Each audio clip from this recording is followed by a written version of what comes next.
say I was going to do a video on the gear and the effects, and that was just a demonstration of how I use my flashbacks by TC Helicon. If you notice my pedal board, this is all I have. And in a past life, I used to be the rep for TC Helicon. And this was my training rig. I have my Mojo, which is kind of a mild distortion. I have the Dark Matter, which gives you kind of a Marshall tone. They don't voice very well with the acoustic amps, so I'm not going to give you a demo of those, but I'm going to show you how to build a loop, because my most valuable player, and probably the pedal I use the most, is the Flashback X4. And basically, it's a looper, and it's got 13 different effects all the way around the block, and it's got 4 tone prints that you can download from a phone in an app. But basically, what makes it get to all these tones is the 2290 with modulation. And that's what the Edge and that's what Dave Gilmour is. Basically, it's an expensive rack-mountable effects processor, digital delay, that gets them to 22 milliseconds of delay with modulation with the double dotted eighth note. This pedal does all that for a fraction of the cost. And I learned how to use it years ago. And I get all the delay and modulation effects I want. It's actually a really cool pedal.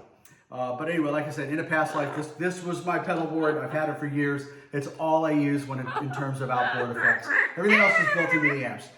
But I did say I would talk about the guitars and what I have. There's only one guitar in my whole lineup that was brand new, that I bought brand new. And that is this Gibson over here, this Gibson Studio.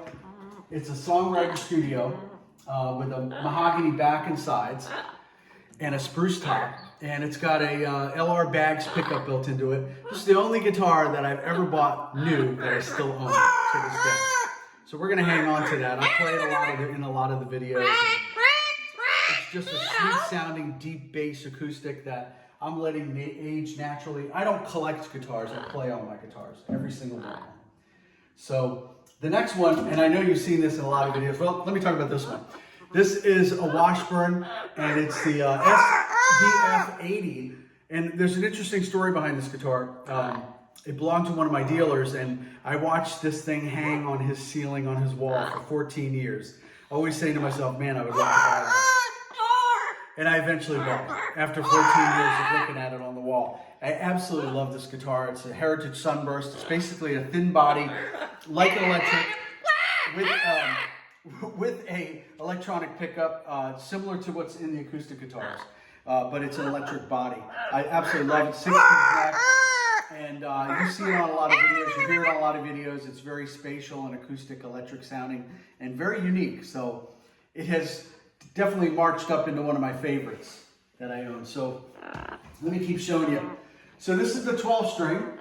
This is a Yamaha F-Series 12-string with, I think it's got a mahogany, actually a spruce top. And I'm not sure what kind of wood this is, but I think it might be a koa or something. It's got lots of grain. But this was one of the best finds I've ever had used. I bought this actually off of Facebook Marketplace. And I put that transducer pickup in it, which gives you all that echo and reverb.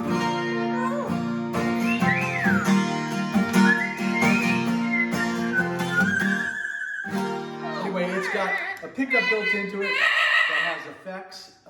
It's battery powered. You recharge it and it lasts forever, it seems like. But anyhow, this is such a great sounding playing guitar and one of my best finds. This was only a couple $100 with this crazy cool case that it came in. And I feature it a lot in our videos, and certainly it's the guitar that got this whole bird thing going. So sentimental to me. So anyway, so my electrics. Let's start with the Fender. This one is, I'm on the fence with this one. I've had some people say that the color's a little bit girly, but it's a 75th anniversary Fender Player Series. And what I loved about it was it's 60s neck, and I'm a 60s neck guy only for that reason. Not 5 fingers, but my fingers are really small, so my hands can get around and grab these 60s necks better than any other neck size. So that's where I aim for when I buy a guitar. But anyway, this guitar, I have a love and don't like it relationship, but for the moment, it's going to stick around. And there's only one other guitar that I would trade this thing for, and that would be the Paul Reed Smith Silver Sky.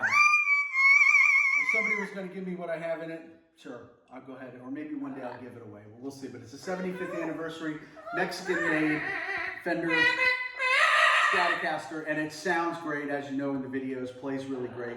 So maybe I should keep it. Anyway, one of the best made guitars that I have right here is the Paul Reed Smith. This is a custom S2, which is USA. Everything on the guitar is made in the USA except for the electronic parts. But it's built just like their top of the line, except it doesn't have the arch top. But it's got a flame maple top to it. I played this in a ton of videos. It is one of the best made guitars. It's so easy to string. It stays in tune. It's got a tremolo that's not a locking tremolo, but everything locks up at the tuning pegs. And it's just awesome the way it plays and stays in tune. So definitely a keeper. The only thing I may trade for is they make a green one, and maybe one day we'll upgrade to one that looks like Tico. So then the Les Pauls, and I don't know if I formally introduced you to this Les Paul, but this is a traditional Les Paul. I've had this for a long time, and it's pretty different from the 1960 I bought, and I'll explain the differences. But basically, these two guitars that I own, this is slightly weight relieved, but it still weighs in at almost 14 pounds. It's a behemoth to play on a stage. But that weight adds to its tone, and the difference basically between the traditional and the classic is the tone. This is a warmer, deeper, richer tone, where the classic has a brighter, louder, wild tone. So anyway, this is my Gibson Les Paul 2009 traditional. And last but not least is my new Les Paul 1960 classic. This is actually a 1999 guitar, and I love it. The 60, they put 1960 right here. They use the old burst bucker pickups, which are brighter and hotter in the rhythm position, and brighter and hotter in the rhythm as well. Their inlays are like a faded green, so it'll look like it's vintage. It's got the 60s neck, which to me is priceless, and this heritage top is just off the charts beautiful, like Jimmy Page would play, or Slash, or even Ace Frehley.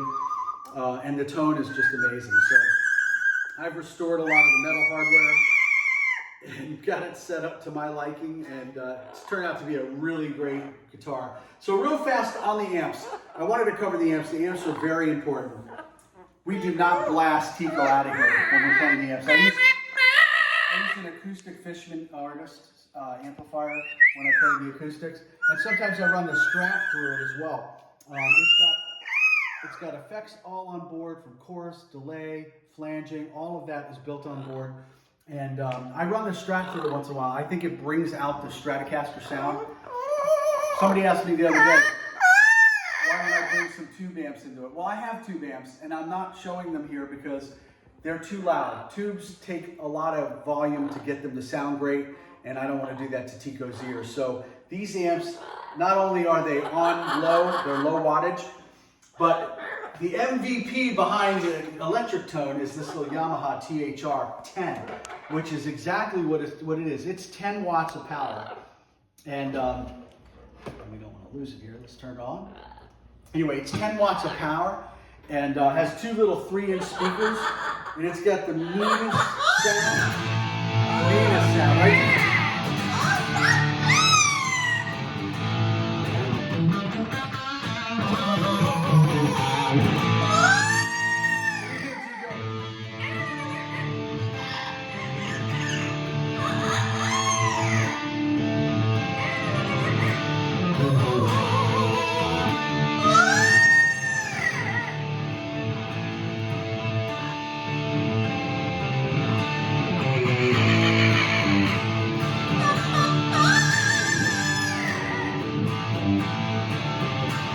So anyway, you can hear the tone. I play this amp in a lot of my videos. It's really tender on his ears, tender on everybody's ears. It's got a mean sound, and the microphone on our phone picks it up really great. But this guitar amp is probably one of the best amps I've ever bought. It gets all that Marshall tone. Tico loves it. And it's got all the effects built in. It's got echo. It's got reverb.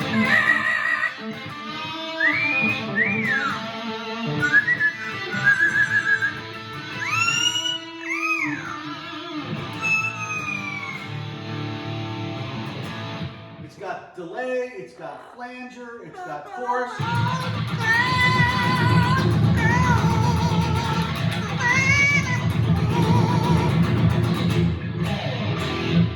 It's got chorus, it's got delay. It even has Bluetooth, so when you're trying to learn a song, you can sync the song to it Bluetooth and play along with it. It's probably one of the funnest amps I've ever owned. Now, I also want to tell you, I'm not endorsed by any of these brands, by any of these guitars, or any of these products. I'm just showing you what I use, how I get to my effects, and I just want to say thank you guys. You know, we're having so much fun doing this. Tico's obviously having a blast. That's why I'm keeping him included, even though he's heckled over my entire presentation. But until I find new gear that meets the criteria, this is what I'm using. And until then, signing off. Keep subscribing. Keep watching our videos. We'll certainly make more as the time comes. And we do take song requests when I can get to them, if I can play them. But thank you guys for subscribing. Please tell your friends about us.